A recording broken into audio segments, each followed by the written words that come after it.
Ganap na pong alas 4:50 ng umaga. Magandang umaga, Rina. Good morning at happy International Thanksgiving Second sa inyo quarter. lahat. Yung mga bumabiyahe po, Tandaan yung sinabi ni Kuya, mata sa kalsada, kamay sa manibela. So, maaga magsisimula. Oo, tapos magbaon ng pasensya dahil alam natin pag ganyan na mahaba ang pila sa mga toll gate. Di ba? Pag ganyan, yes. So, Sa lahat ng mga members ng Church of God International sa buong mundo. Yan, ito, marami dito kanina. Mga nakita ko nga kanina sa may bandang canteen area. Nag-prepare sila ng mga pagkain. Pagkain para doon sa mga dadalo. Yes. Mga dadalo ng gathering. Mga nasa labas kanina, batiin natin sila. Oy! Food pack boys. Good morning sa inyo dyan. Magandang umaga mga kasambahay. Araw po ng Biyernes, huling araw sa buwan ng Hunyo 2017. Sa ngalan po ni Kuya Daniel Razon. Ako po si Jun Suriao. At ako naman si Rina Villamor Camara. Narito na po ang mga humahataw na balita. Pangulong Rodrigo Duterte tumangging magbigay ng assessment sa kanyang naging performance sa unang taong panunungkulan sa bansa. Kakuluhan sa Marawi City malapit nang matapos. Tagumpay ng tropa ng pamahalaan sa gyera kontra local terrorist groups, tiniyak ni Pangulong Duterte. Pasok sa ilang pribadong eskwelahan sa Iligan City. Pansamantalang sinuspindi dahil umano sa banta ng terorismo. Dating Senador Ramon Bong Revilla Jr. dumalo sa pagpapatuloy ng pagdinig sa kanyang kasong plunder. Kampo ni Revilla iginiit na galing sa kita ng kanyang mga pelikula at hindi sa pork barrel ang nakadepositong malaking halaga ng pera sa kanyang mga bank account. Ilang opisyal ng Energy Regulatory Commission inireklamo ng draft sa Ombudsman kaugnay ng power supply agreements ng Meralco. At sospek sa pagpatay sa isang mag-anak sa San Jose del Monte, Bulacan, sinampahan na ng reklamo. Naturang sospek, dati nang inireklamo ng attempted rape ayon sa alkalde. Una po sa ating mga balita, umakit na sa mahigit 4 na po ang bilang ng mga nasawing sibilyan sa nagpapatuloy na bakbakan ng tropa ng pamahalaan at mga terorista sa Marawi City. Samantala, inilibing na kahapon ng 4 na umunoy miyembro ng Maute Terror Group na nasawi matapos tambangan ang police convoy na maghahatid sana sa kanila sa inquest proceedings. Ito ang hataw na balita ni Mirasol Abu Gadil. Ilang larawan kung saan makikita ang pinsalang dulot ng nagpapatuloy na kaguluhan sa Marawi City ang ipinakita sa publiko kahapon. Bukod sa mga sirang establishmento at iba pang ari-arian, makikita rin dito ang ilang buto at bungo ng mga tao. Ayon kay Provincial Crisis Committee spokesperson Zia Adjong, ang larawan ay kuha sa Barangay Bangolo na isa sa mga lugar na nabawi ng militar sa mga teroristang Maute. Hindi rin tiyak kung kailan kinunan ang mga litrato. Sa ika-38 araw naman ng bakbakan sa Marawi, umakyat na sa mahigit 4 na po ang bilang ng sibilyang nasawi ayon kay Joint Task Force Marawi Lieutenant Colonel Joe R. Herrera. Habang umabot na sa mahigit 300 ang mga napatay na terorista. Samantala, iniliwing na kahapon sa isang sementeryo sa labas ng Marawi City ang 4 na miyembro umano ng Maute Terror Group. Ang 2 sa mga ito ay sinasabing pinsan ng Maute Brothers. Kasamang inilibing ng 4 ang labi ng 2 tao na wala pang pagkakakilanlan. Hindi ko maka-decide na Maute kasi sinabi lang yun sa mga tauhan, Maute. Tingnan nilang mukha nila parang mismo ako hindi ko kilala o Maute ba o hindi. Ayon sa mga otoridad, napatay ang 6 ng tambangan ang police convoy na magdadala sa mga ito sa kanilang inquest proceedings noong June 10. Ako si Mirasol Abugadil, humahataw sa balita. Pansamantala namang sinuspendi ang klase sa ilang pribadong paaralan sa Iligan City dahil umano sa banta ng terorismo. Nananatili namang mahigpit ang ipinatutupad na seguridad sa lungsod. Ito ang hataw na balita ni Weng Fernandez. Nitong Martes lang ay nagdeklara ng isang suspension sa klase ang St. Peter's College sa Iligan City. Wala ring pasok ang mga mag-aaral sa St. Michael's College, Iligan Capitol College, Iligan Medical Center College at 5 pang ibang paaralan sa lungsod hanggang July 3. Ang class suspension sa ilang private school ay kasunod ng ulat na lulusubin umano ng mga terorista ang Iligan City pagkatapos ng Eid al-Fitr o ang pagtatapos ng Ramadan. Many of our students, our employees, get their feedback from the social media.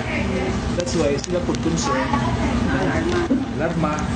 Kita po dito sa management, we have a meeting, and finally we have decided just to lagi mo na put everybody, lagi mo na makalma sila to be in their homes during that period, suspend na lang ako. Diri sa mga school nagsuspindi kay tungod sa threat sa Ramadan nga naday lusubon daw ang iligan sa mga ISIS. Payo naman ng otoridad sa publiko na huwag basta maniniwala sa mga report sa social media na nagdudulot ng pangamba sa mga tao. Mula sa Iligan City, ako si Weng Fernandez, humahataw sa balita.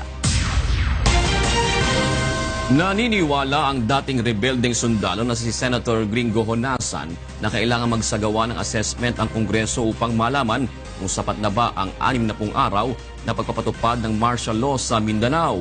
Si Honasan ay kabilang sa 15 senador na pumabor sa martial law declaration ni Pangulong Rodrigo Duterte. Ito ang hataw na balita ni Ray Pelayo. Makalipas ang 38 araw ng pagpapatupad ng martial law sa Mindanao ay hindi pa masabi ni Senator Gregorio Honasan kung dapat na ba itong bawiin o hindi. Pero may panahon naman anya na dapat ay kumilos ang Kongreso. By law, yung 60 days, kailangan desisyonan ng Kongreso kung ititigil na yung martial law o itutuloy. Hindi rin anya dapat taningan ang operasyong ginagawa ng militar sa Marawi City upang matiyak na walang makalulusot sa mga terorista. Subalit naniniwala ang senador na malapit ng masuyod ng mga otoridad ang buong lugar. Hindi ka pwedeng mag-deadline dahil isa lang dyan na maiwan na terorista na may hawak na pampasabog o may barel, hindi mo pwedeng sabihin clear yung area. Dapat anyang bigyan ng malaking konsiderasyon ngayon ay kung paanong maibabalik sa normal na pamumuhay ang daang-daang libong residente na naapektuhan ng bakbakan. Sa isang taon ng panunungkulan ng Pangulong Rodrigo Duterte bilang Pangulo ng Bansa ay nakikita naman ng senador na nasa tamang direksyon ang pamamalakad nito. Yes, a clear sense of direction. Pero ang tatanungin dyan dapat, hindi yung nasa gobyerno, yung tao na dapat makinabang dyan. The intended beneficiaries or the unwitting victims. Mula sa San Juan City, Ray Pelayo, humahataw sa balita. Nasubukan ang kakayahan ng rescue and response personnel sa Davao sa pagresponde kapag may tumamang malakas na lindol sa syudad. Samantala nakiisa rin ang ilang lugar sa bansa sa isinagawang nationwide earthquake drill kahapon. Ito ang hataw na balita ni Marisol Montaño. Eksaktong alas 2 ng hapon kahapon pagtunog ng sirena, iba't ibang senaryo ang isinagawa sa University of Mindanao sa Bolton Street, Davao. Ito ay bilang hudyat ng isinagawang nationwide earthquake drill kung saan pilot site ang Davao. Kabilang sa respond and rescue scenarios ay ang 60-second earthquake drill proper kung saan isinagawa ang duck, cover and hold ng mga sibilyan. Nagsagawa rin ng airlift rescue, mass casualty incident, high-angle rescue at fire suppression sa UM building kung saan nasubukan ang kakayahan ng mga rescue teams sa agarang pagresponde sa gitna ng sakuna at kalamidad. Yung response capability ng Davao ay maganda kasi well-organized naman sila. Mahigit 400 rescue and response personnel at iba't ibang ahensya ng gobyerno ang nakiisa sa isinagawang drill. Ayon kay PVOLS Director Renato Solidom, mayroong 6 na parallel active faults sa rehiyon at malaki ang magiging damage nito sa syudad kapag may nangyaring lindol na kasing lakas ng magnitude 7.1. Sa amin pong estimate, mga 280,000 na bahay at gusali within Davao City ang pwedeng masira, slight o complete damage. At kapag gabi ang nangyaring paglindol, ang aming estimate sa posibleng mamatay ay mga 1,600 at ang mga injury from slight to life-threatening ay aabot ng 30,000. Yung mga numerong yan ay kung wala tayong gagawin. Sa Baguio City naman, mahigit 8,000 mag-aaral, guro at empleyado sa Baguio City High School ang nag-duck cover and hold bago lumabas ng gusali patungo sa kanilang evacuation area. At upang mapakita ang kanilang kahandaan, rumespondi rin ang nasa 200 pulis sa ilang mga naging biktima ng lindol. Kami dapat yung well-prepared. So, kami dapat yung trained and skilled on how to go about the execution of the earthquake drill. Sa Cavite, nakiisa rin ang mga empleyado ng Bacoor City Hall sa earthquake drill.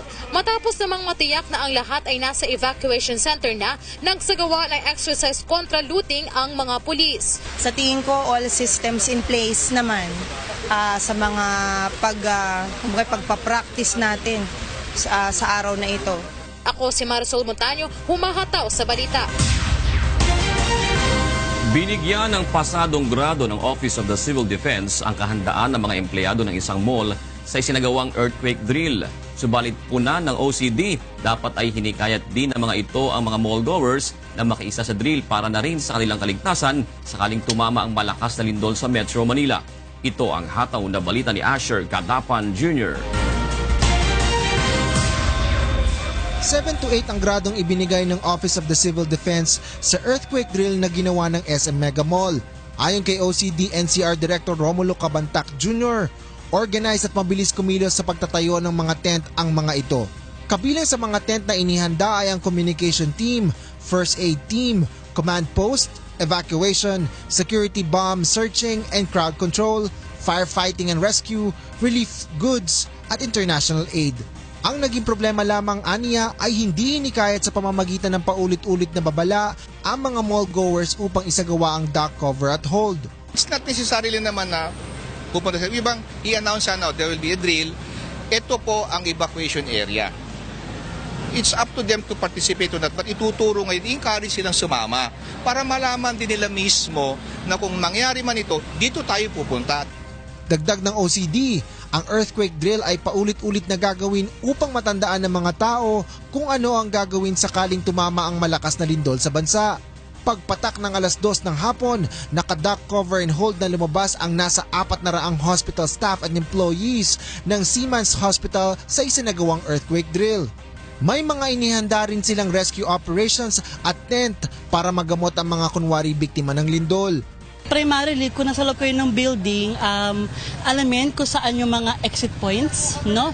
So, while during the earthquake, number 1 dyan, huwag po makapanik. Tapos, yung universal code natin, yung duck, cover, and hold. Regular na nakiisa ang mga nasa Siemens Hospital sa mga drill para sa disaster preparedness at rescue operations. Ako si Asher Cadapan Jr., humahataw sa balita. Umaasa ang mga recruitment agencies sa bansa na hindi makakaapekto sa recruitment industry ang pagpapatigil ng Labor Department sa Philippine Overseas Employment Administration ng pagproseso ng mga direct hire overseas Filipino workers. Ito ang hataw na balita ni Aiko Miguel. Pabor ang ilan sa mga recruitment agency na ang DOLE na ang mga ngasiwa sa pag-i-issue ng kanilang lisensya at accreditation at hindi na ang POEA. Kabilang sa sang-ayon rito ang Mabuhay Personnel and Management Services na 37 taon na sa larangan ng overseas recruitment. Ngunit ayon sa President at CEO nito na si Edwina Lema Beach, hayaan na lang anya sana ng DOLE sa POEA ang pagbusisi naman ng job orders at maging ang pag-issue ng Overseas Employment Certificates o OEC. May labor attaches din anya na mas nakakaalam ng takbo ng pagbibigay ng job offers sa mga recruitment agency sa bansa. It doesn't really bother us, and I just hope that there will be no more added layers of, requirements beside the usual thing, only approval, so that pareho pa rin ang length of time, that it will entail to get your license signed. Ayon naman sa Lilac Center for Public Interest Incorporated, tila hindi ito naaayon sa mandato ng Pangulo na pabilisin ang mga transaksyon sa pamahalaan. It's a step backward. Kasi nasicentralize nito masyado yung bureaucratic process when in fact ang utos ng ating Pangulo ay kung maaari paikliin pa ng paikliin ang mga bureaucratic processes para mapadali ang pagninegosyo dito sa Pilipinas. Sa kabila nito, umaasa ang mga recruitment agency at pribadong sektor na hindi nito maaapektuhan ang aplikasyon at pagpuproseso ng mga overseas Filipino worker. Samantala, nagtipon-tipon kahapon sa Jobs Fit Forum sa Intramuros, Manila ang POEA licensed recruitment agencies, HR organizations at mga presidente ng resource management offices. Ito ay upang talakayin ang mga estratehiya na lalong makatutulong sa pag-hire ng mga OFW at mabigyan sila ng sapat na kaalaman upang hindi mabiktima ng illegal recruitment.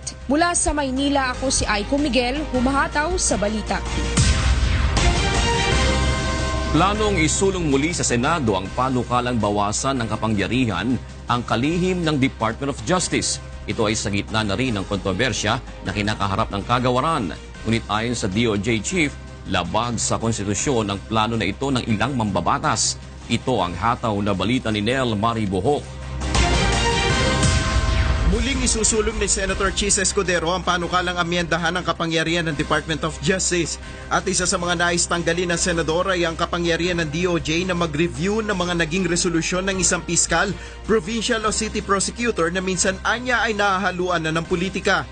Ang pagre-review ng kaso, ang pagsampa ng kaso, dapat ilagay na sa isang opisinang tinatawag nating Office of the Prosecutor General. Ang intensyon ng panukalang batas na yon ay tanggalan ng bahid o kulay politika yung pagpa-file ng kaso o yung justice system natin na hindi dapat nakadepende sa nagkataong nakaupong SOJ Secretary, DOJ Secretary rather, o sa nagkataong nakaupong Pangulo. Ang pag-usbong ng plano ay dahil na rin sa controversial na resolusyon ng DOJ na ibinababa sa homicide mula sa murder ang reklamo laban sa mga pulis na sangkot sa pagpatay kay Albuera Leyte Mayor Rolando Espinosa Sr. Magugunit ang ilang senador ang kumuwestiyon sa desisyon na ito ng Justice Department. Ngunit ayon sa DOJ Chief, labag sa konstitusyon ang plano na ito ng senador dahil hindi maaaring bawasan ang kapangyarihan ng Pangulo ng bansa kung saan siya bilang kalihim ay alter ego ng Pangulo. Dagdag pa ng kalihim, kailangan muna nilang patunayan na mali ang nasabing controversial na resolusyon ng DOJ at wala naman nagsabi na mali ito. Hindi rin anya napatunayan sa kaso na sinadya ang pagpatay sa alkalde upang maging murder ang kaso. Lahat ng pinupunaanya nila ay walang kinalaman sa resolusyon at nagbibigay lang ng mali siya sa naturang issue. Mula sa Pasay City, ako si Nel Maribuhok, humahataw sa balita. Inalis na ng Philippine Amusement and Gaming Corporation o PAGCOR ang suspension order sa gaming license ng Travelers International Hotel Group Incorporated na operator ng Resorts World Manila. Ayon sa PAGCOR, itong resulta ng kanilang deliberasyon kasunod na rin ang pagsunod nito sa itinakda nilang security and safety improvements. Isinaalang-alang din nila ang nasa 6,000 empleyado ng hotel casino na nawala ng pagkakitaan dahil sa pagsasara nito. Umabot na rin sa tinatayang 434 million pesos na halaga ng buwis ang nalugi sa pamahalaan mula nang magsara ito. Iginiit naman ng PAGCOR na hindi pa rin ligtas sa kaso ang mga opisyal ng Resorts World Manila bunsod ng nangyaring pag-atake noong June 2. Mahigit 200 ordinance offenders ang hinuli ng mga pulis sa Taguig City sa isinagawang citywide one-time big-time operation kahapon. Ito ang hataw na balita ni Maki Libradilla. Tinipon kahapon ng mga pulis sa compound ng Taguig City Hall ang mga nahuling lumabag sa mga ordinansang ipinatutupad sa lungsod. Karamihan sa kanila ay mga walang pang-itaas na damit, nagiinuman sa kalsada at mga minor de edad na nasa labas pa ng bahay kahit curfew hours na. 207 tao ang nahuli sa 28 barangay na isinailalim sa one-time big-time operation. Community service ang parusa sa mga nahuling matatanda. Ngunit ikukulong at pagbabayarin ng penalty kung mahuhuling muli sa paglabag. Ang mga minor de edad naman ay isinailalim sa counseling kasama ng kanilang mga magulang. Ayon kay Police Senior Superintendent Alexander Santos, ipagpapatuloy nila ang maigting na pagpapatupad ng mga ordinansa hanggang sa tuluyang madisiplina ang mga taga-Taguig. Makikita mo na walang ganyan, tapos may mga nagpapatrol na pulis, you feel safe, di ba? Yun ang impact doon. Bukod sa mga lumabag sa ordinansa, arestado din ang isang babae matapos mahulihan ng iligal na droga. Nakatitinang ngayon ang sospek sa city headquarters at nahaharap sa kasong drug possession. Maki Libradilla, humahataw sa balita. Sinampahan ng reklamong murder at rape ang sumukong sospek sa pagpatay sa isang mag-anak sa San Jose del Monte City, Bulacan. Inamin din itong lulong siya sa iligal na droga nang gawin ang krimen. Ito ang hataw na balita ni Joshua Antonio.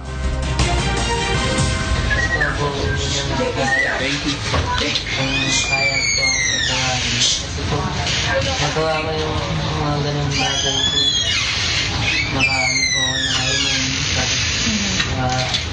Naka-drugs po ako. Ito ang naging pahayag ng 26 taong gulang na construction worker na si Carmelino Meling Ibanez na sumuko sa San Isidro del Monte Police kahapon. Inamin nitong lango sa alak at droga ng patayin ng 3 bata at ina at lola ng mga ito. Martes nang matagpuan ng walang buhay na katawan ni Estrella, nanay nitong si Auring at 3 nitong anak na pawang menor de edad na tadtad ng saksak. May kasama pa umanong 2 si Ibanez na kinilala niya sina alias Tony at Ingo. Our crime laboratory people had recovered so many evidence. After examining this recovered evidence, malalaman natin kung may mga kasama siya. As of now, we don't want to speculate. Ine-examine na ng mga otoridad ang nakuha nilang mga hibla ng buhok at fingernail clippings. Pati na ang swab samples na nakuha sa katawan ng mga biktima upang makumpirma kung tutugma ito kay Ibanez. Ayon sa PNP Region 3, wala sa kanilang drug watch list ang suspect. Sa ngayon ay sinampahan na ng reklamo 5 counts of murder at 2 counts of rape si Ibanez sa Office of the City Prosecutor sa San Jose del Monte, Bulacan. Samantala nakuha na ng padre de pamilya na si Dexter Carlos ang labi ng mga biktima at nakaburol na ngayon sa isang open court sa San Jose del Monte. Salamat po ko sa kapulisan sa ginawa nilang investigation. Marami akong gustong sa kanya. Gusto kong malinaw. Ginawin ko lang sana kung paano nila ginawa yung krimen sa bakay. Mula sa Pampanga po si Joshua Antonio, humahataw sa balita. Hindi na iuwi sa Cagayan Valley ang mga labi ng mag-iinang pinatay sa San Jose del Monte, Bulacan. Samantala, inihag naman ng alkalde ng San Jose del Monte na dati nang inireklamo ng attempted rape ang suspect sa pagpatay sa mag-ina na si Carmelito Ibanez. Ito ang hataw na balita ni Nestor Torres. Nakaburol na ngayon sa isang open court sa San Jose del Monte, Bulacan ang mga labi ng mga mag-iinang pinatay sa Bulacan noong Martes. Patuloy pa rin ang pagdating ng mga nakikiramay sa kaanak na naiwan ng mga ito, lalo na sa padre de pamilyang si Dexter Carlos. Sinagot na ng local government ng San Jose del Monte ang lahat ng mga gastusin sa pagpapalibing sa mga biktima. Nagdesisyon na rin si Dexter na hindi na iuwi sa Cagayan Valley at doon ipalibing ang kanyang nasawing asawa at mga anak. Ngunit wala pa naman itong pinal na desisyon kung kailan isasagawa ang libing. Nagpasalamat naman si Dexter sa mabilis na pagkakadakip sa suspect sa pagpatay sa kanyang pamilya. Ngunit hindi ito naniniwalang 2 lamang ang kasama ng suspect sa ginawang krimen. Gaya nga sa sinabi ko, talagang hindi ako naniniwala. Galit ako sa tao na yun kasi hindi niya inaamin kung sino talaga yung kasama niyang gumawa sa krimen. Hindi ko matatanggap yung paliwanag niya na siya lang may gawa sa krimen. Alam ko na may kasama siya. Samantala, ayon sa alkalde ng San Jose del Monte na si Mayor Arthur Robes, dati na umanong inireklamo ng attempted rape ang suspect na si Carmelito Meling Ibanez. Meron ng parang previous na reklamo na attempted rape na yan dati sa barangay. Mula sa Bulacan, ako si Nestor Torres, humahataw sa balita.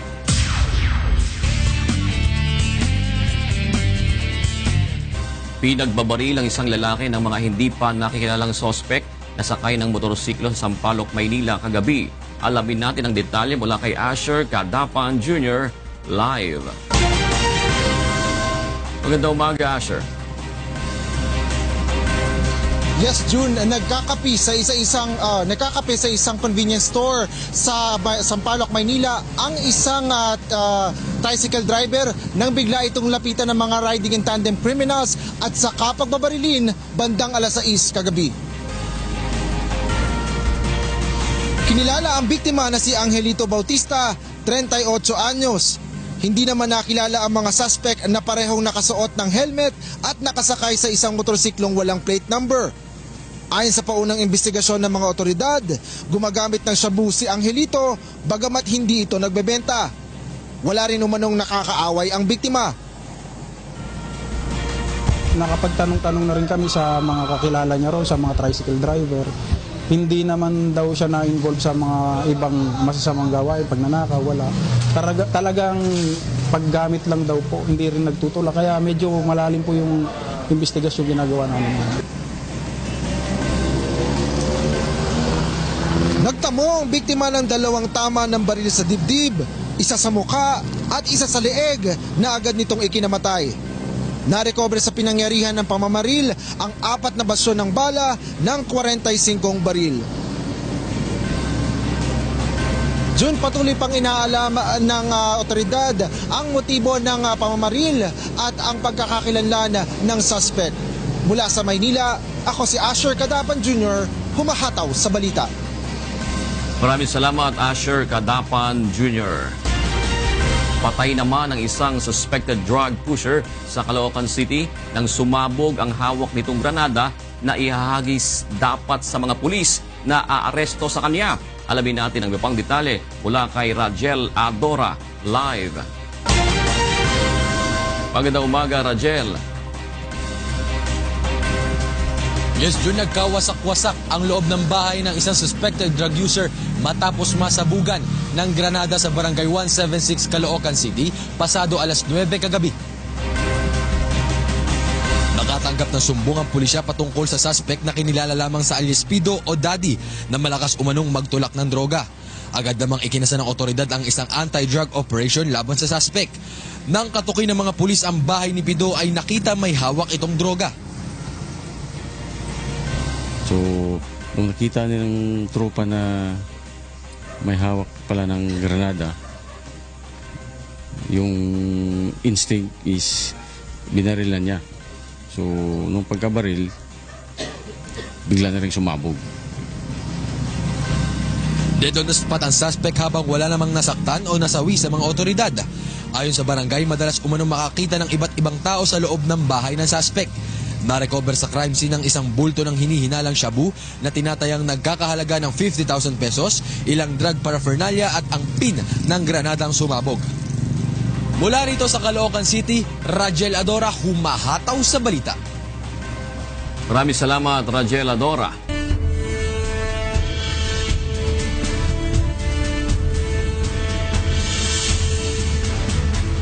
Tumanggi si Pangulong Rodrigo Duterte na magbigay ng assessment sa kanyang naging performance sa nakalipas na 1 taong pamumuno sa bansa.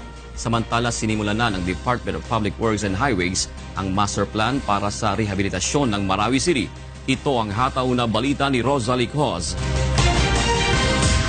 Ngayong araw ang ika-1 taong panunungkulan ni Pangulong Rodrigo Duterte sa bansa. Kung ang Pangulo ang tatanungin, ayaw niyang bigyan ng assessment ang kanyang sarili hanggat hindi siya natatapos sa panunungkulan. Subalit aminado siyang mahirap ang kanyang trabaho.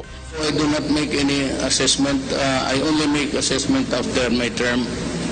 Kasi it's a roller coaster actually. While you are there, it's a roller coaster. So it should be at the end of the ride. Una nang naipahayag ng punong ehekutibo ang intensyon nitong magtungo sa Marawi City ngayong araw. Ayon sa Malacanang, hindi pa ito pinal, subalit kung matutuloy, nagpapakita ito ng pagmamalasakit ng Pangulo sa lahat ng naapektuhan ng gulo sa Marawi City. People of Marawi feel that we are behind them, the government is behind them, and the President has never left Marawi.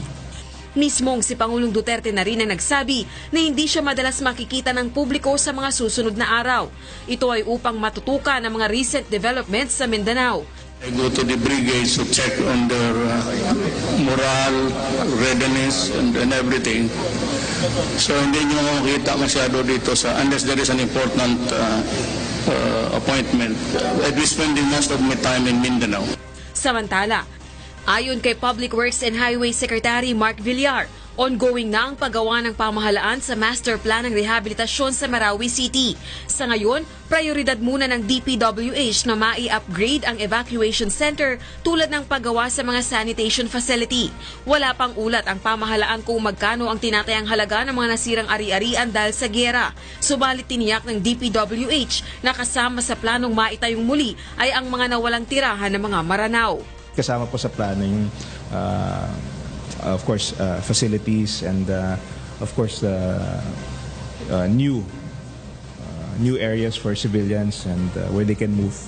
So kasama na po sa master plan. Yung residential facilities kasama rin po. Mula sa Malacanang, ako si Rosa Licos, humahataw sa balita. Nananatili namang on track ang kampanya ng pamahalaan kontra iligal na droga sa isang taong pamumuno ng Administrasyong Duterte. Ito ang hataw na balita ni Rajel Adora. 70% o katumbas ng 1.2 million ng mga drug personality ang napasuko na ng PNP sa unang 6 na buwan pa lamang ng kampanya laban sa iligal na droga. At sa kabila ng mga batikos at atake, naniniwala ang PNP na on track pa rin sila sa kanilang War on Drugs campaign makalipas ang isang taong panunungkulan ng Administrasyong Duterte. The objective was to continue with the program, but the campaign to be more transparent, our personnel more accountable and less bloody. Yan po yung ating pong tiningnan. Ang gusto nating ma-achieve.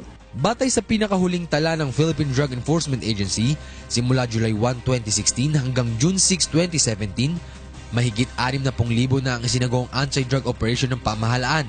Mahigit 80,000 personalidad na ang naaresto at nasa mahigit 3,000 naman ang namatay sa drug operation. We are delivering results. We are on track with our target. Yung ating sinet na we would like to achieve with double barrel reloaded. Samantala, ayon pa sa PNP, maging ang internal cleansing sa haning ng pulisya ay maganda rin ang kinalabasan. Natanggal na sa serbisyo ang mga tiwaling opisyal ng pulisya. Sa buwan ng Hulyo ay magsasagawa ng assessment ng PNP sa kanilang War on Drugs campaign. Ito ay upang makagawa ng mga bagong hakbang upang mas mapaigting ang kanilang kampanya laban sa iligal na droga. Rajel Adora, humahataw sa balita. Ipinagpatuloy kahapon ang trial proper para sa plunder case ni dating Senador Ramon Bong Revilla Jr. Bunsod ng umano'y maanumalya nitong paggamit sa kanyang Priority Development Assistance Fund o PDAF. Ito ang hataw na balita ni Grace Casin. Masigla na muli ang pangangatawan ni dating Senador Ramon Bong Revilla Jr. nang dumalo sa ikalawang pagdinig ng kanyang kasong plunder sa Sandigan Bayan. Kasama ni Revilla ang kanyang asawa na si Bacoor City Mayor Lani Mercado. Hindi nakadalo ang dating senador sa unang pagdinig ng kanyang kaso dahil na-confine ito sa ospital. Mataas yung creatinine ko, ang uric acid, cholesterol. Sa pagdinig, iginiit ng kampo ni Revilla na dapat ding tignan ng prosekusyon ang mga kinita ng aktor sa kanyang mga pelikula. Anila ito ang dahilan kung bakit malaki ang lamang pera ng kanyang mga bank account. The prosecution has at this point not proven any of the core elements of plunder. Ang pinoint out lang ng ating lawyer doon na kumbaga kung naimbestigahan ba nila kung ilan yung mga pelikulang nagawa ko, kung mga yung income ko, no? Sa mga pelikula na yan, yung production outfit, yung mga sa television na no, na nagawa ko. Yung mga series like Indio o yung mga idol ko si Cap, yun. So, yung mga ganon, para mas klaro kung kaya ko bang kumita talaga ng ganong amount. Subalit kinontra naman ng prosekusyon ang pahayag na ito. That there were unexplained amounts that entered the accounts of Senator Revilla. We already presented the AMLC investigator and there was already a report that was made. Si Revilla ay inaakusahan ng umano'y pagbubulsa ng nasa 224.5 million pesos kickback mula sa kanyang pork barrel. Mula sa Quezon City, ako si Grace Casin, humahataw sa balita. Inireklamo ng isang grupo ang ilang mga opisyal ng Energy Regulatory Commission o ERC kaugnay ng power supply agreements ng Manila Electric Company o Meralco. Ito ang hataw na balita ni Leslie Longbowen. Naghain ng reklamong graft sa Office of the Ombudsman ang National Multisectoral Coalition na Sanlakas laban sa 4 na opisyal ng Energy Regulatory Commission. Ito ay kaugnay ng power supply agreements ng Meralco. Ayon kay Sanlakas Secretary General Attorney Aaron Pedrosa, nagkaroon ng intensyonal na adjustment sa alituntunin at implementasyon ng competitive selection process. Dahil dito ay hindi na umano dumaan sa public bidding ang Meralco at iba pang distribution utilities. Dapat pinatupad ito noong November of last year, but by March of November 2015, but by March of 2016, allegedly, dahil sa sumulat yung mga distribution utilities, ay biglang sinuspend ito na hindi itutuloy muna hanggang April 30 of last year. Dapat bidding, may public bidding, ibig sabihin transparent sana, at para matiyak na mas mura yung presyo ng kuryenteng bibilhin. Dagdag pa ni Pedrosa, ang mga consumer ang pangunahing apektado ng sinasabing undue advantage na ibinigay ng ERC sa Meralco. Mamahal ang kuryente, ibig sabihin dahil hindi nga ng bidding, balik sa dating arrangement na si Meralco, kausap niya ang isang generation company, in this case sister company niya, papasok sa kasunduan, magtatakda sila ng presyo magkano, and in the next 20 years, yan yung presyo ng bibilhing kuryente. Samantala, sinubukan naman ng UNTV News team na kunin ang pahayag ng ERC, ngunit hanggang ngayon ay hindi ito sumasagot. Mula sa Office of the Ombudsman, ako si Leslie Longbowen, humahataw sa balita. Ipinagpaliban ng Sandigan Bayan 7th Division sa July 31 ang nakatakdang pagbasa ng sakdal sa military at police officers na sinasabing sangkot sa pagpapakulong at pag-torture umano sa Morong 43 noong July 2010. Ito ay dahil sa mga nakabimbing motion for reconsideration sa kampo ng mga akusado na sina 2nd Infantry Division Commander Lieutenant General George Segovia. Una na ring na-reset ang arraignment ng mga ito noong buwan ng Marso dahil sa pending motion to quash na nakahain sa korte. Ang Morong 43 ay kinabibilangan ng mga health worker na inaresto sa Rizal dahil sa umano'y pagiging kasapi sa New People's Army. Nakahandang humarap sa investigasyon ng Commonwealth Trading kaugnay sa issue ng mga depektibong fire truck ng Bureau of Fire Protection. Samantala, batay sa inilabas na report ng Commission on Audit, dapat pagbayarin ang naturang supplier ng mahigit 50 milyong pisong halaga ng danyos dahil sa pagkakaantala sa delivery ng mga fire truck. Ito ang hataw na balita ni Roderick Mendoza.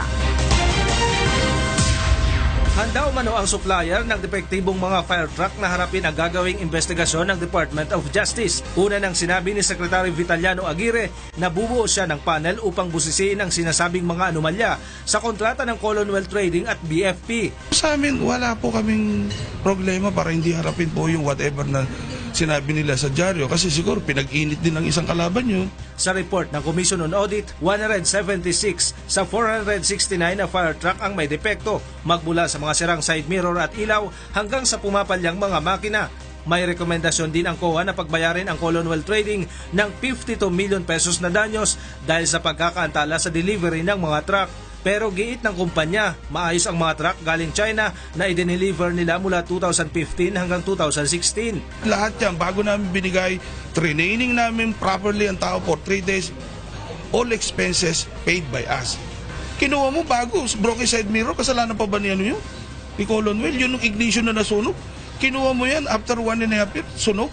Kasalanan ko pa ba yun? Kasalanan kumpanya namin? May mga technician din umano sila na nag-iikot sa buong bansa upang aksyonan ang mga problema.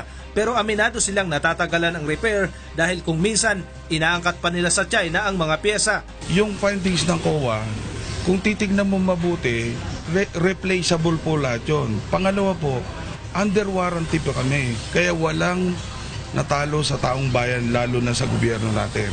Naniniwala ang kumpanya na pakana lamang ng kanilang mga kalaban ang paglutang ng isyu. Simula umano nang makuha nila ang 2.5 billion pesos na kontrata, hindi na sila tinigilan ng demanda. Mula sa lungsod ng Maynila, ako si Roderick Mendoza, humahataw sa balita. Sinaksihan ng Laguna Lake Development Authority ang voluntaryong pagbabawas ng sukat ng malalaking fish pen owners alinsunod ng kanilang kasunduan sa Federation of Fish Pen Operators sa Laguna Lake. Ito ang balita ni Jenica Cruz. Nakipagtulungan ang Federation of Fish Pen Operators sa Laguna Lake Development Authority o LLDA sa pagbabaklas ng mga malalaking fish pen owners sa Laguna de Bay kahapon. Katuwang rin sa pagbabaklas sa mga kawani ng Philippine National Police, Maritime Group, Philippine Navy at Philippine Coast Guard. Voluntaryo nagbawas ng laki ng kanilang fish pen ang 15 malalaking korporasyon sa itinakdang sukat ng batas na hanggang 25 hektarya. Dahil habang may natatanggal tayong istruktura sa gitna ng Laguna de Bay, ay mayroon naman tayong maibibigay dun sa mga maliliit na mangingisda. Binigyan ng hanggang Disyembre 31 ang mga may-ari ng malalaking fish pen para magbawas ng kanilang mga sukat ng kanilang mga istruktura sa lawa. Sa kasalukuyan ay mahigit 2,000 hektarya na ang nabaklas ng LLDA. Samantala, 5 kumpanya naman ang ipinasara ng LLDA dahil sa water pollution violation. Ang mga kumpanyang ito ay piggery, restaurant, slaughterhouse at isang factory ng construction chemicals. Ang LLDA ay magsasara ng 5 kumpanya kung hindi naman natin babantayan yung mga tubig, yung mga basura na ating tinatapon sa lawa ay hindi natin malilinis ang Laguna de Bay. Mula dito sa Binangonan, Rizal, ako si Jenica Cruz, humahataw sa balita. Plano ng Electric Vehicle Association of the Philippines na lumikha ng mga electric jeepney kapalit ng mga lumang jeep na nakatakda ng i-phase out ng pamahalaan. Ito ang hataw na balita ni Maki Libradilla. Isinagawa kahapon sa World Trade Center, Pasay City ang kauna-unahang ASEAN Electric and Hybrid Vehicle Summit na dinaluhan ng mga delegado mula sa iba't ibang bansa. Kabilang sa tinalakay dito ang paglikha ng mga e-jeepney kasabay ng PUJ Modernization Program ng pamahalaan kung saan nakatakdang i-phase out ang mga lumang jeepney para palitan ng bago. Karamihan sa mga lilikhaing modern jeepney ay Euro 4 diesel engine. Subalit target ng Electric Vehicle Association of the Philippines o EVAP na makapag-manufacture ng 10% ng kabuoang dami ng ipapalit na modernong jeepney sa buong bansa. We can come up with the 23-seater jeepneys. We already have a lot of 16-seater jeepney, electric jeepneys running. So we're excited about this and we're ready to go. Plano ng EVAP na huwag baguhin ang disenyo ng lumang jeep kahit gagawin na itong moderno. But I still believe that the iconic design of the jeepney, the snippets of the design, the salient factors of the jeepney design will still be there, no? Kasi hahanapin niya ng ating mga kababayan. Modern siya pero ano pa rin, traditional at the same time. Ayon sa EVAP, di hamak na mas tipid sa maintenance ang mga e-jeepney at environment friendly. Samantala, umuusad na ngayon sa Kongreso ang Alternative Fuel Vehicles Incentives Bill. Kabilang sa mga benepisyong nakapaloob dito ay ang pag-aalis ng excise tax sa e-vehicles at paglalaan ng pondo sa mga jeepney driver para makabili ng e-jeepney. Maki Libradilla, humahataw sa balita. Samantala, naniniwala naman ang ilang local jeep manufacturer na dapat pa ring ikonsidera ng pamahalaan ang tradisyonal na disenyo ng mga jeep sa ilalim ng isinusulong na Public Utility Vehicle Modernization Program. Ito ang hataw na balita ni Joanna. Taong 1950s pa nang magsimula sa paggawa ng mga pampasaherong jeep ang Sarao Motors Incorporated. Isa ito sa mga sikat na local jeep manufacturer. Kamakailan inilabas na ng DTI ang disenyo ng modernong jeep na planong ipalit sa mga lumang modelo na ginagamit sa ngayon. Subalit naniniwala ang Sarao Motors na dapat pa ring ikonsidera ng pamahalaan ang tradisyonal na disenyo ng mga orihinal na jeep. Ayon kay Engineer Ed Sarao, bukod sa mas mura ang halaga, subok na aniya ng maraming taon ang tibay ng isang Sarao jeep. Mahigit sa 40 taon ang kadalasang itinatagal ng isang unit ng kanilang jeep, depende sa maintenance nito. Isipin mong mamumuhunan ka ng malaki na naman sa isang sasakyan na hindi nyo pa na susubukan kung matatag o hindi. Samantalang itong traditional jeepney, bumilang na ng mga 20, 30 taon, nandyan pa rin yung sasakyan at paghahanap buhay pa. Bukod sa istruktura, dapat din aniyang mapanatili ang malaking kapasidad ng mga jeep kung saan maaari rin itong gamitin sa pagde-deliver ng mga produktong pang-agrikultura, construction materials at iba pa.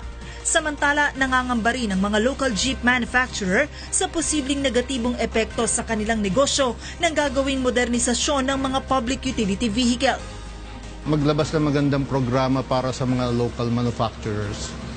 Dahil itong sariling ating industry Tapos magbigay ng mga magandang incentives like tax break if ever magi-import tayo ng mga gamit o makinarya sa labas para ma-upgrade yung ating produkto. Una nang sinabi ng DOTR at DTI na ipaprioridad nila ang mga local car manufacturer upang maiangat ang industriya ng mga ito at nangakong hindi ito magre-resulta sa kawalan ng kabuhayan ng mga maliliit na tsuper at jeepney operator. Mula sa Las Piñas City, ako si Jo Anano, humahataw sa balita.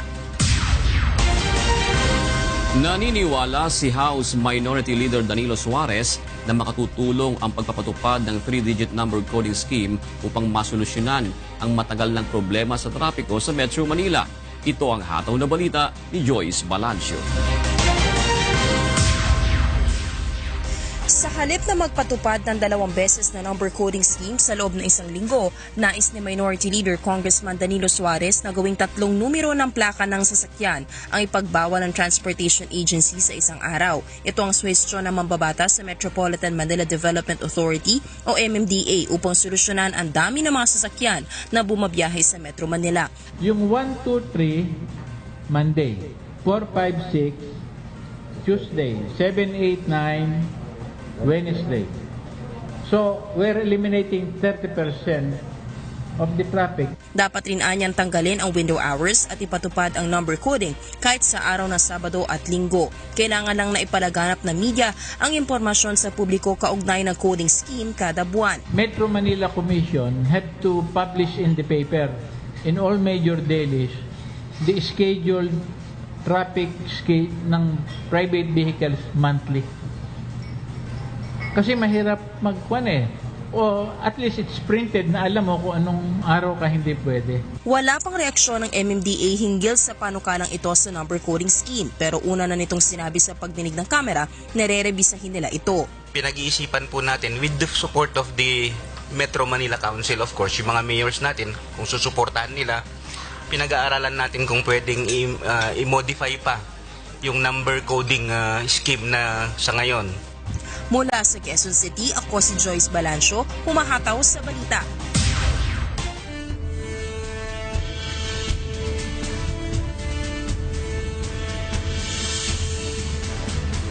Sa detalye po ng mga balita ngayong araw, ang ika-1 taong panunungkulan ni Pangulong Rodrigo Duterte sa bansa. Naniniwala ang Malacanang na mahigit pa kaysa sa inaasahan na gawa ng pamahalaan sa ilalim ng pamuno ni Pangulong Duterte. Ito ang hataw na balita ni Rosalie Cos. Kasabay ng mga kritisismo na natili namang maigting ang pagsuporta kay Pangulong Duterte ng mga Pilipino, hindi lang sa loob kundi maging sa labas ng bansa. Patuloy ding nangangapit ang maraming overseas Filipino workers sa pangakong pagbabago sa Pilipinas ni Pangulong Duterte.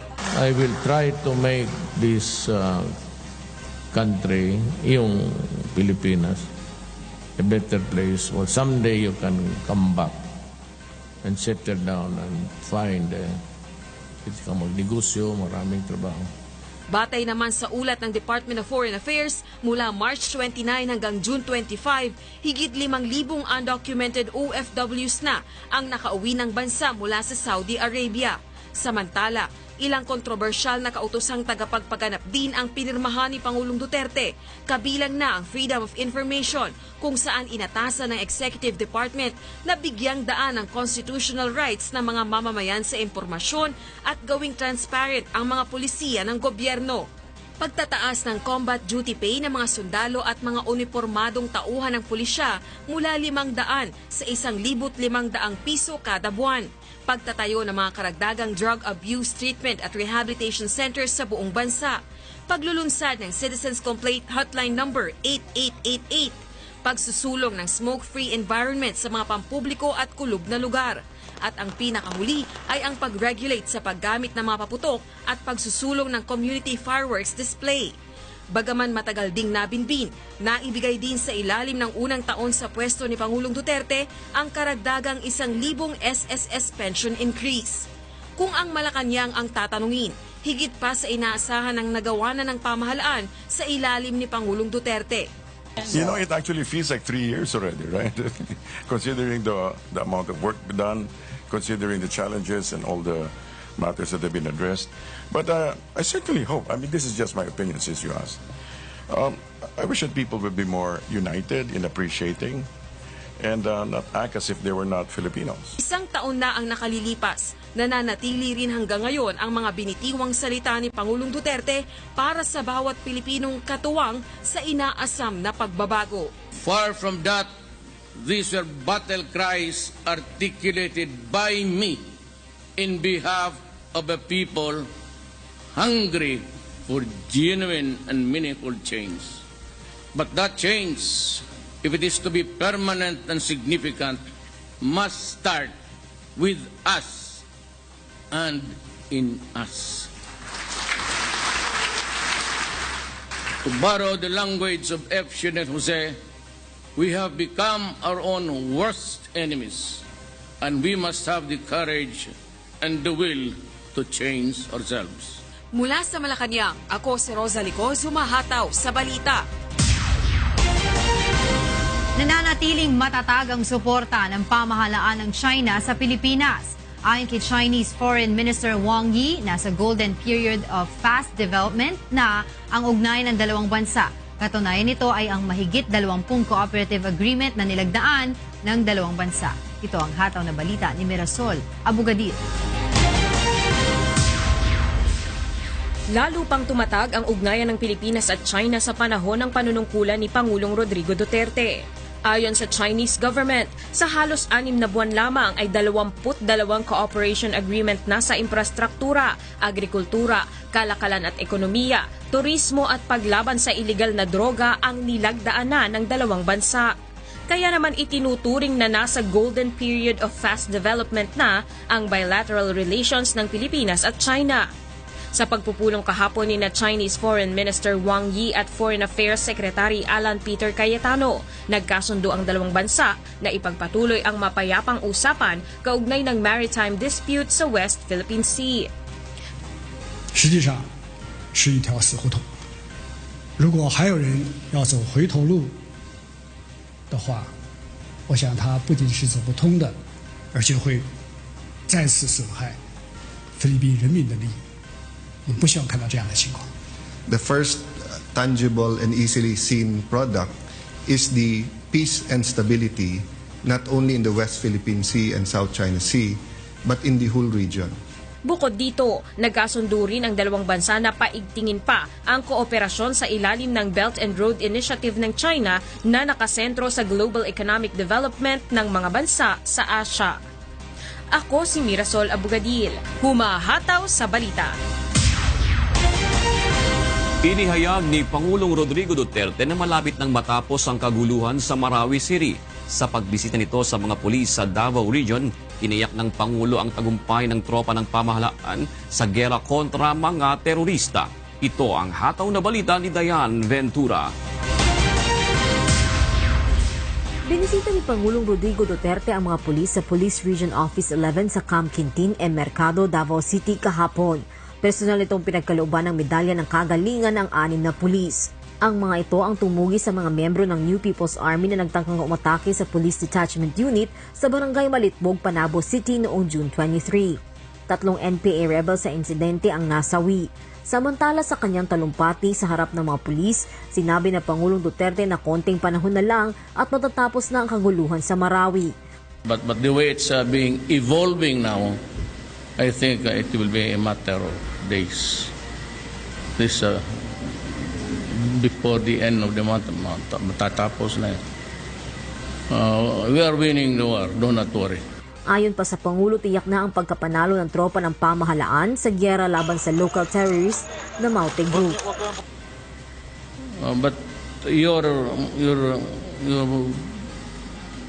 primary concern is really the neighborhood and the city. But do not be afraid. May training tayo sa kanila at mas mautak kayo. Hindi tayo manalo tayo niyan. A few more days and we will prevail in Marawi. Matatanda ang isang buwan na ang lumipas mula na magsimula ang kaguluhan sa Marawi City. Ito ay matapos sa salakay ng mga militar at pulis ang isang bahay sa syudad na umano'y pinagkukutaan ng Abu Sayyaf sub-leader at itinuturing na emir ng Islamic State sa Asia na si Isnilon Hapilon. Mula sa Davao City, Dayan Ventura, humahataw sa balita. And those are the latest news from abroad. Back to you, Angela. Thank you, Rina. Alamin naman natin ang mga balita sa iba't ibang panig ng bansa sa ating Balitang Promdi.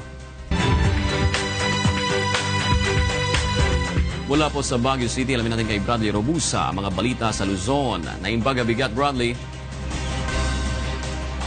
Yes, June, nagyamanak na imbag nga bigat kenyam kan para kadagiti kasang bahay tayo. Dagitoy ti damdamag nga naala tayo dito'y Luzon Region.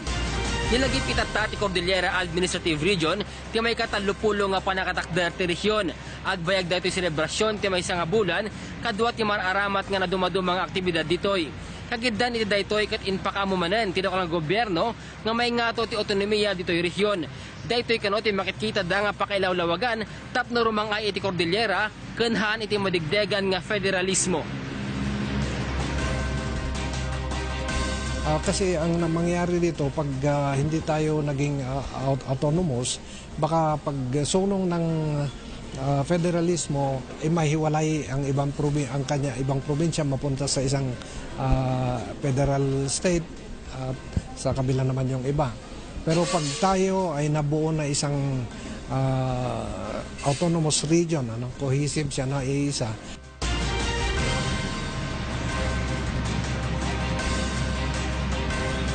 Kabayatan nang imatan ti upat nga pulo ken may nga preso tinatay sa Jay Kulungan dagiti police station sa Diay Calabarzon Region. Ti detalye daytoy ti damag ni Sherwin Kulubong. Patuloy na nadaragdagan ang bilang ng mga nasasawing bilanggo sa mga kulungan sa mga police station sa Region 4A. Sa tala ng Calabarzon Police ngayong taon, umakyat na sa 41 mga inmates ang nasawi dahil sa pagkakasakit tulad ng pneumonia at tuberculosis. 32 sa mga nasawi ay mula sa Cavite, 3 sa Laguna, 4 sa Rizal at 2 sa Batangas. Ayon kay Regional Director Police Chief Superintendent Mau Aplasca, madali umanong magkahawa-hawa ng sakit ang mga inmates dahil sa sobrang siksikan sa mga kulungan. Minsan kaya natagalan sa lock-up cells dahil matagal daw yung pag-i-issue ng commitment orders. Kaya lang ang sabi nga ng mga judges, we can issue anytime the commitment order, but the problem is saan namin i-commit dahil ang sabi ng provincial jail, ang sabi ng BGMP jail, puno na rin sila. So parang pinagkakasya na lang taga namin. Mayroon lamang na 283 na lock-up cell sa buong rehiyon na may kapasidad na 3,455 na mga inmates. Ngunit sa kasalukuyan, mayroon nang mahigit 5,000 mga bilanggo ang nakakulong sa buong rehiyon. Mayroong mahigit 700 pang mga bilanggo ang nananatiling may mga sakit sa loob ng mga kulungan. We also requested the municipal health officers to regularly visit. These detainees are still human and they are entitled to a humanitarian consideration. Mula sa Laguna, ako si Sherwin Kulubong, humahataw sa balita. Dagita ti damdamag nga naala tayo dito'y Luzon Region. Manipod dito'y Baguio City, agsubli kanyam June. Agyamanak, Bradley Robusa. Mula naman sa Davao City, makibalita tayo kay Janice Inhente. Maayong buntag, Janice. Yes, maayong buntag, Angela, ug sa atong mga kasangbahay. Anyang mga balita gikan sa rehiyon sa Mindanao. Gilaumang makapasar na sa third and final reading sunod simana ang rekomendasyon nga matagaan og bugat nga silot ang bisan kinsa nga magbilin og bag nga walay marka o unattended bag sa mga pampublikong dapit sa Davao City. Sigon kini sa sunod-sunod nga mga nadawat sa mga sumbong sa mga otoridad nga hitungod sa mga mabiyaan nga mga bag nga nahimong hinungdan sa pagkaalarma sa katawhan.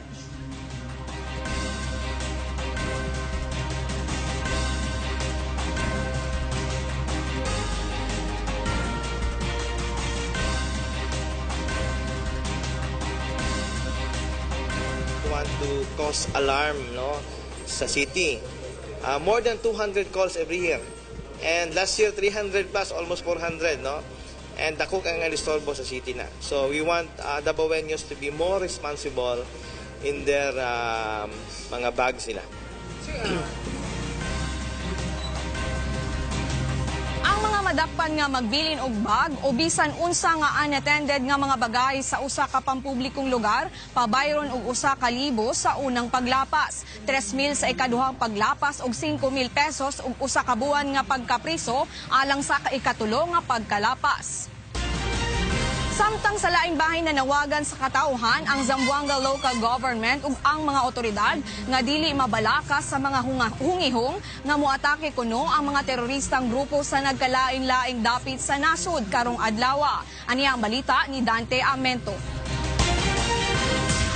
Tanlinga sa El Cuantos residente maskin el sector de negosyo na ciudad de Zamboanga in conexión este Delia reporta atake del mga terorista grupo na diferente lugar na país este día. Na un emergency meeting ayer, el gobierno local ya habla que mucho ta pregunta con ellos si mansira el mga establecimiento de negocio na ciudad.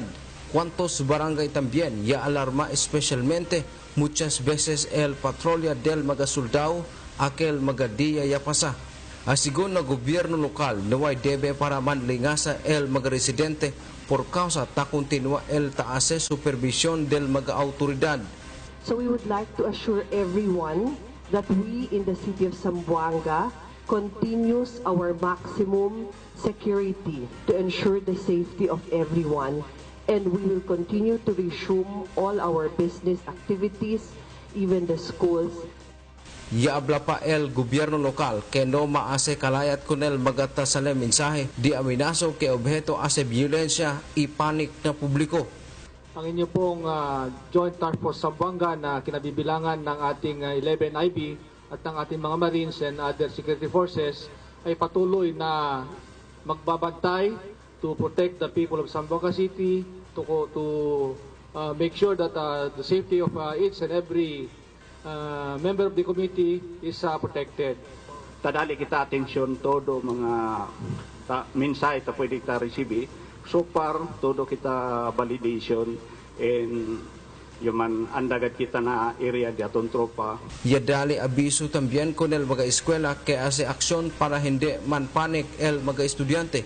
Pero hindi sigun ay man preveni el gobierno lokal si tiene hindi man abrir del klase.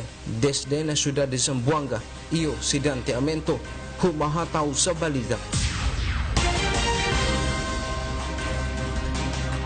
Og kana mga balita nga atong nakuha gikan sa rehiyon sa Mindanao ug gikan diri sa Davao City, balik dia sa studio, Angela. Daghang salamat, Janice Inihente. Para naman sa ating sports update, narito si Rina Villamor, kamera.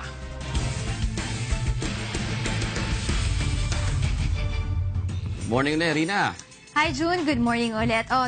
End of the month na, ibig sabihin yan, 10 days to go na lamang ay makikipagbakbakan na sa do or die game ang AFP Cavaliers at PNP Responders. Pero kilala niyo ba kung sino ang beneficiary ng AFP Cavaliers? Hindi. Yan, kasi ever since nung nagsimula sila dun sa ating UNTV Cup noong July 29, 2013 nga, nung first season natin yan, ang tinutulungan na nila dyan yung AFP, Educational Benefit System Office. Ito yung mga anak ng mga sundalo, especially yung mga anak ng mga sundalog na sasawi sa pakikipagbakbakan nila. So ito yung magiging charity nila dito sa ating executive face-off. Kung sila ay mananalo ng first place, sila ay mananalo ng 1 million pesos at kung sa second place naman sila, 500,000 pesos yung maitutulong nila sa AFP EBSO. Tsaka nagbunga na yan. May nakapanood ako, accountant na yung isa eh. Yes, oo. Marami na silang napag-graduate through that Educational Benefit System Office. Sige, go ahead, Rina. Inspirasyon ng AFP Cavaliers sa UNTV Cup Executive Face-Off Championship Game ang mga magigiting na sundalong nakikipaglaban sa mga terorista sa Marawi City. Para sa detalye, narito ang ulat ni Rajal Adora.